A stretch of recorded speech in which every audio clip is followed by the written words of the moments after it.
But first, we want to show you what's been going on around our area weather-wise. For that, we turn to News Channel 6's Devin Johnson. Yes, Brad and Jenny, we got a tip from a viewer that there was massive storm damage in in Aiken County near Smith Lane. Local emergency crews are working right now to clean up that massive storm damage. So let me give you some of the information that I got when I came out here.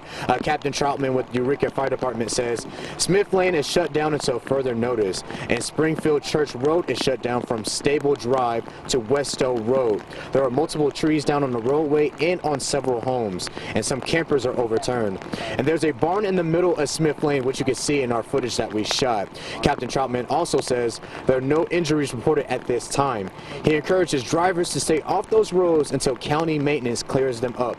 So I am going to speak with the owner of the barn very soon as they can hopefully get these power lines cleaned up and the area cleaned up. But for right now, we're going to turn it back over to you guys into our weather coverage. Live in Aiken, I'm Devin Johnson, WJBF, News Channel 6.